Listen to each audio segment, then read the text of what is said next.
To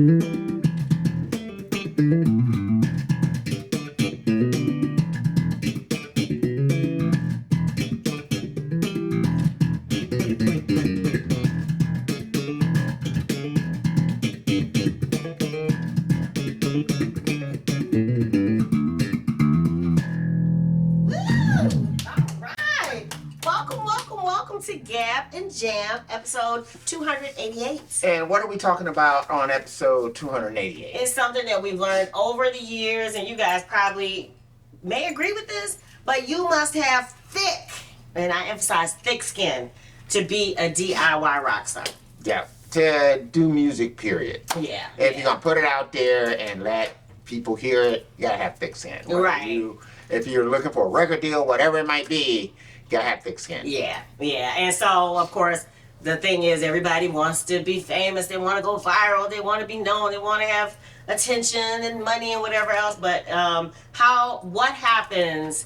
Well, the journey there is tough. But then also, when you get there, how do you keep from losing yourself? And that's kind of the whole thick skin part. So there are some things that we have been talking about kind of over the years. But we think you should really consider before you take on this, it's a great journey, but yeah, before you decide that this is what's for you. Right. Well, just music, period. Whatever it's going to be. Whether if you're shopping for a record deal, whatever you're looking to do, doing sync, whatever it is. Yeah. That you have to have thick skin. So. Yeah. So the first thing is that it takes a lot of inner work to be ready for it. And what we were talking about is that unlike selling a can of peas, you are putting, when you are a musician or songwriter, you're putting your heart, the things that come from within. So it's very personal to you. Yeah. You're putting them out for people to consume. So just that, to kind of be okay in yourself with, okay, once it gets out there, there are all kinds of possibilities for, what could happen as far as whether it's being ignored, whether it's being, they're eating it up, where you're going viral, or whether it is the trolls or any of that, you kind of have to be ready to take on any and all of that at the outset, because you don't know. Yeah, and that's the thing, is that it's always going to be personal, regardless of what it is. If you're just a content creator, whatever it is, and you're the person that's putting it out there, you're the one that's creating it, it's going to be hard not to take whatever criticism or even compliments personally. Right, yeah. That's always going to be something that's difficult to do. I think just kind of thinking about the NFL, Lamar Jackson just recently got a big contract, and he acts as his own agent. And one of the things that, talking heads on the sports shows were talking about was that during the negotiation process, he didn't have an agent to insulate him from, hard negotiations. So meaning that the team may push back, and the way that they push back about how much money they want to pay is to criticize. Oh, yeah. To say, hey, look, he's not good as a pocket passer. Hey, he got hurt the last 2 years. Hey, we just don't know how good he actually is.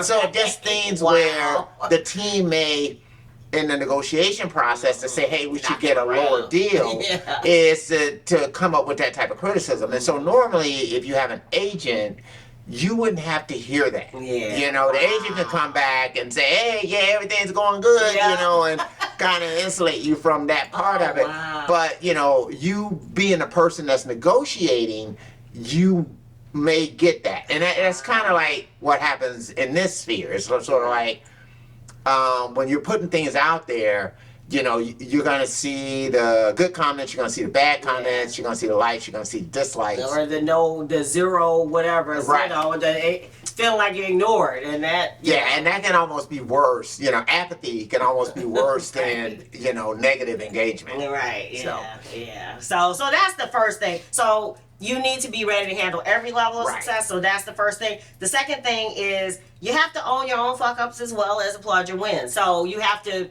know that there are some things. You're going to make mistakes. We're human. And you're going to make mistakes. That goes back to the other point, is that you don't have an agent to insulate you from that. Yeah. You know what I'm saying? You don't have an agent to say, hey, well, the agent may know that it's because you know, something that you did Yeah. that kind of made you less valuable or Yeah. whatever it might be, they can kind of insulate it or sugarcoat it Right. for you. Right. But you as a DIY rock star, you're not going to have the luxury of that. And sometimes you almost need to be brutally honest with yourself. Yeah. So, because you are working that other role of the agent. Yeah. So that you can do that thing that the agent would normally do on your behalf. And that's kind of, I guess, speaking of what I feel like on my part of the fuck up is that, like, even with record releases, you know, years ago, I always knew I should have been doing more, but I just wasn't ready to step up. Right. You know, and do the things that were uncomfortable, to delve into things that I didn't really know about, or to be more aggressive, or to network better, just all the different things. But I think it was so meaning that sometimes, you know, as an artist, you like to create the content. Yes, you don't necessarily like to sell it. Yeah. And so selling it is actually probably more time consuming. Yeah. Than actually creating the work and itself. It's uncomfortable, and there's this knowledge gap, and it's Right. you know, just a lot. And there isn't a lot of you know, like if you're exercising, or you know, let's just say you're exercising, you have certain goals that you want to meet, you know, you could incrementally see yourself meeting those goals. So there's a certain amount of achievement that comes along with exercising or something like that, right? But with this, you might not see that. Yeah. The results might not match the work that Oh, you put in. yeah. So that was one of the other points, is that this is a lot of fucking work. So you cannot be a wimp. You can't be unmotivated. You don't have time. Right. If again, and I guess I'm speaking for our stage in life, and for the season that we're in. It's like I guess I've come to the point where I feel like I'm almost on autopilot. That good day, bad day, I have an agenda, because these are the things that I want us to get to a certain Right. a certain level, a certain reach, and it's not going to happen by itself. So I guess it keeps me motivated. But even when I don't feel motivated, I'm still moving, and I'm happy to do it. Yeah. I guess that's the thing. It's not like it used to be. And I'll be honest, you know, 20, 30 years ago, where it was like, oh, I guess I got to do this. You know, now it's like there's so many different things that, you know, are exciting about some of the stuff that we're doing, the things that we're learning, the Right. people that we're meeting, that we're connecting up with, that we're, you know, that that is what keeps me, good day, bad day, it keeps me working toward the goal. And the good thing too is that DIY rock stars have kind of shaped the landscape now. So meaning that there's kind of almost like a bottom up type of influence going on. So meaning that, you know, record companies forever were, you know, they release a single, then they release an album. You know, whereas I think the DIY rock stars kind of created the, you know, release a single once every 6 months, Yeah. or not 6 months, 6 every weeks. 6 weeks, Yeah. right? Yeah. That they kind of established that method, and now the majors have kind of adopted that. You'll see major artists like a Charlie Puth constantly creating, you know, content for TikTok, and introducing new songs that way, and it's that type of thing, and doing it in a very kind of lo-fi way. So that's been the great democratic aspect of what's happening today, is that in a way it's kind of normalized a process that favors the DIY rock star, because it favors releasing, you know, material kind of, you know, one at a time. The waterfall. Yeah, the waterfall method. It favors that. You know, which is great. You know, so that's, and it's exciting. Again, this feels very different than 30 years ago when I was mailing out, you know, CDs or cassettes or whatever I was mailing out at that time. I would mail out, you know, 50, and then I'd sit and wait. Because that's kind of, you know, or then maybe send a follow-up letter 6 weeks later. And I'm saying now it's like every week, you know, there's something happening, but there's, again, something happening. I guess I feel like there are eyeballs and ears on what we're doing. And that feels exciting. So that kind of keeps me motivated, even when, but it's a lot of work. It's not without the work. But the good thing is that now it just appears that, things have kind of shifted. The distribution methods and all the rest of these things have shifted in favor of the DIY rock star because of the fact that, you know, technology has been the great equalizer. Yeah, it really has. All right, couple more things. The other thing that's kind of hard, and we've heard people over the years talk about this, but you can't let your fans tell you what you should be doing as an artist. And that goes back to the, now, especially with social media, you get instant feedback. Like, oh, they really like this, so I need to go do more of this. And again, you still have to be the leader as the artist. You can be inspired by that, but it should not make you say, oh, well, I was going to do something different, but now, since they like that, I'm going to do another one like that. You know, again.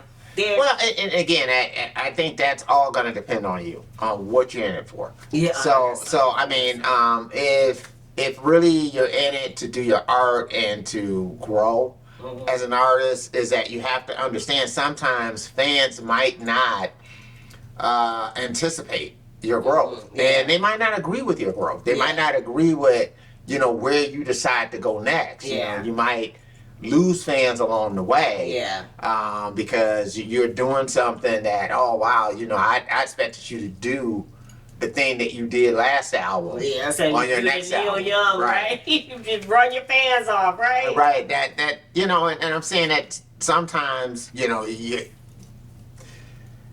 hope that your fans can kind of go with you, but then you have to decide on what you want to do. Do you want to stagnate your growth, or do you want to grow? And, you know, hopefully you'll add newer fans for the ones that you lose. So well, that's the good part, is that once you get people that are interested, hopefully you will be able to nurture the community as a whole and not think about whether, you know, these group are leaving and replacing with another group. And then finally, you have to be able to validate yourself should you be rejected by the gatekeepers or the fans. You know, so again, you know, not run and hide when things don't go well. Yeah, you know. I mean, we've been there before too, where, you know, we do these episodes and no views. Right. So, I mean, so it's like nobody saw it. Share it everywhere. Right. On our almost 35 different social media platforms, and still only get 10 views. So I mean, and then but we're in a moment of excitement now. Again, we really shouldn't be swayed by it, but it's hard not to be excited about Funkalicious. If you haven't seen the music video for the Tony Webb project, Thrill it's out. It's out, and it is doing great in Honduras. So we're following up. Last time it was Tell Me What You Want, which is an old song for BPJ. That was doing well in Vietnam. Now it is Funkalicious in Honduras. You know, overnight we wake up and just thousands of views, and it's like, you know, it's exciting. And our subscriber count, of course, on YouTube, probably because of all the activity, is going up. So it's an exciting time. But again, it takes a lot of work, and we've had to do it when there are no views and no listens, and and you just never know. You never know. Next video might not even see that. So I mean, you know, it's just like same thing. We've got certain episodes that do really well, certain episodes that don't do well, and I'm not saying that we won't like cross the same territory again, but usually it's not intentional. It's sort of like we're following whatever the passion, whatever the feeling is that we feel that we should. So the thing is not to chase likes. The thing is not to chase, you know, comments or whatever else, as much as it is to kind of put things out there that we think are important, and we think other people would think it is important. And we do ask that, hey, you know, if you did like it, hit the like button, you know. So, or if you do like what we do, hit the subscribe button. That would be great. Right. All right. What about you? Do you have tough skin? That's the question. And what life event has brought about that toughness? I mean, again, for us, it was rejection, and then of course not seeing results early on. So we have to toughen up. And that's the thing too. It's sort of like, you know, we welcome all comments, good, you know, criticism, whatever it might be. We welcome everything. You know, because in a way you learn from it all. You know, you can't take every good thing that you hear. You can't take every bad thing that you hear. You know, you really cannot. I mean, sometimes you have to sift through things. Let's see what's useful. What can help you improve? That's true, because I found that you know, when I've received critiques on music and things like that, if I start going through it and I'm like, wait a minute, I'm getting the same critique over and over again. One of the things that, you know, I think I struggled with was making sure that the vocals were loud enough. And so, you know, a couple of times I received a critique and I was like, oh, I don't know what they're talking about. Right. But then I started noticing each time people were like, you know, it'd be nice if I could hear what you're saying. It'd be nice. I was like, okay, I need to turn the vocal. You know what I mean? Right. That is something that That's I'm hearing, right. you know, throughout. And so those type of critiques is like, you know, you take them to heart, especially if you're hearing the same thing consistently. You know, so anyways, that's why we welcome everything. All right. What else? And what is this? Obtaining Flow. Yes. So Give Love Freely is out. We're going to be doing a live stream May 12th. May 12th. This is this Friday. This Friday, 7 p.m. Yeah. And it'll be the video debut and the single release for Every Heartbeat. Yes. So, So, make sure you check it out. The links are below. It's going to be on YouTube and on Facebook. Yep, and you can check out the video for Funkalicious. That is, you know, on YouTube. And then you can I'll put the link also below, too. stream it on Spotify. You can Yes. stream it on Apple Music. You can stream it on Your Amazon. favorite. Whatever platform that's out there, you can stream it. Yes. You can check it out. So if you dig the vibe and you want to be a part of the tribe, be sure to subscribe and hit the like button or the dislike button, depending on how you feel about it. Just let us know how you feel. I love it. And throw in some comments. And here's love, peace, and chicken grease.